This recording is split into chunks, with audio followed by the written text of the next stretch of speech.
What's up, guys? Jacob Ober here. Welcome to another episode of BuckTalk. And unfortunately for the Milwaukee Bucks tonight, they fall in overtime 136 to 134 against the New York Knicks, who are now 8-16 after the win. This one was on the road in Madison Square Garden, and it was a game that the Bucks had control of for the vast majority of. I mean, the Bucks had this game. They were beating down the Knicks. I mean, it really wasn't much of a contest. The only thing keeping the Knicks in this game was their three-point shooting. And they were 20 of 34 on threes tonight, something that, I mean, once again, I mean, the Bucks are getting killed. You see these games in which they lose. I mean, it's usually takes a historic shooting night from the other team to actually beat them. But the Bucks had control of this basketball game. They let it slip away towards the end. The Knicks forced overtime and then won by 2 in overtime. And I want to talk about some of the calls towards the end of it. Now, I don't agree that the officials necessarily cost the Bucks this game, but they prevented them a chance of winning it in the end there. Now, granted, the Bucks still should have blown this team out. We shouldn't even have to talk about officials. It shouldn't even come to that. But the Bucks did get screwed by the officials towards the end of the game. I mean, Eric Bledsoe drove in to try and tie the game with a layup at the end there and got bumped, and the shot didn't go, but they didn't call a foul. Then they called a jump ball, I think, trying to get the rebound. They did call the foul on Brook Lopez, and he got to go to the line. Of course, he missed the first one. They had to miss the second one. Giannis got the rebound off of the miss on the second one, but the clock had run out, and there was no foul call, and I agree there wasn't a foul at the end. But what really irritates me is that the fact that the Knicks, whatever the Knicks did, they got a call. I mean, it was like they didn't even get touched on the last foul call that they got. It was, I can't remember who it was. It might have been Vonleh, but he drove in, he pulled up from mid-range, and lost the ball, and then flailed his arms around like he got hit. And I mean, it doesn't take any skill to do that, and it's ridiculous that officials can fall for that so much. Like, I could tell from sitting in my living room watching the game that it was clearly not a foul. He clearly got all ball, and it clearly did not touch him in any way, shape, or form. But they call the foul because he sold it enough, and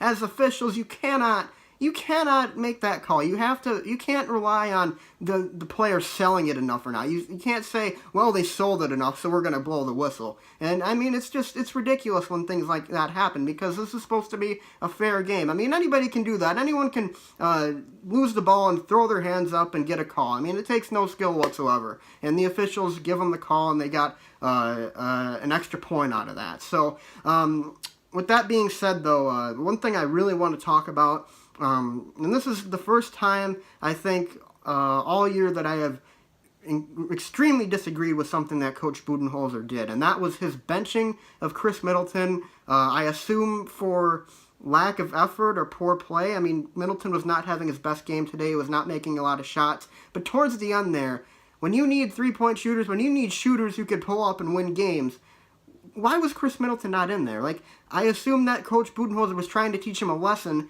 when the game looked like it might have been out of hand. But how far does that go? If Middleton plays the final stretches of both regulation and overtime, or maybe just regulation, maybe that's all they needed, the Bucks win this basketball game. I am entirely certain that the Bucks win the game if Chris Middleton only doesn't or plays more than just the 19 minutes that he did. You can't be losing basketball games just in order to teach a lesson to somebody. And, I mean, unless this goes a long way and Chris Middleton starts playing out of his mind and actually gives effort, because I agree, Chris Middleton is not given the kind of effort from a guy who you expect to be a max player towards the end or this summer when free agency starts. But, I mean, you can't be doing that. I mean, the guy just hit a game-winning shot the other night against the Bulls at home. And you have a similar situation here where you need a guy to pull up and win a game. Where's Chris Middleton? You don't want to put him in because you're trying to teach us a lesson or teach him a lesson? Okay, Coach, I hope that's worth losing a basketball game over, because this was a game that I think the Bucks win if Chris Middleton plays, even towards the end of regulation. I mean, you can sit him out for the entire time where the Bucks were blowing that lead and put him back in for that one point where it was tied at the end of regulation. Instead of a Giannis step-back jumper, maybe it's a Chris Middleton step-back jumper, and maybe the Bucks win the game because he's pretty darn good at hitting those step-back jumpers. So, I don't really know what exactly was going through the mind of Coach Budenholzer. I don't know know if he actually thought that teaching him a lesson was going to would be better than winning a game, or that maybe he thought the Bucks could handle the Knicks in overtime and still win the game without Chris. But the fact of the matter is the Bucks lost this game, in my opinion, because they'd sat Chris Middleton for the majority of the second half, and that's when the Knicks made their comeback, and unfortunately the Bucks ended up losing. So I hope it was worth it, Coach. I'll be sure to go back and look back on this video and say, okay, Coach, you were right. If the Bucks go on an insane tear from now out, or Chris Middleton has a really, really good stretch of basketball that he plays. But, I mean, until that happens, I really don't agree with it, and I don't think teaching a lesson is worth losing a basketball game that you absolutely should win over. So, anyways, guys, so that's all. Those are my thoughts tonight. Giannis had a pretty good game with 33 points. Eric Bledsoe had a really good game as well. Both of those guys kept the Bucks in it towards the end there, and unfortunately they didn't get the calls at the end, and unfortunately Chris Middleton was not playing towards the end, so the Bucks did not win this one. But I'm sure they'll come back out. They'll bounce back from this loss.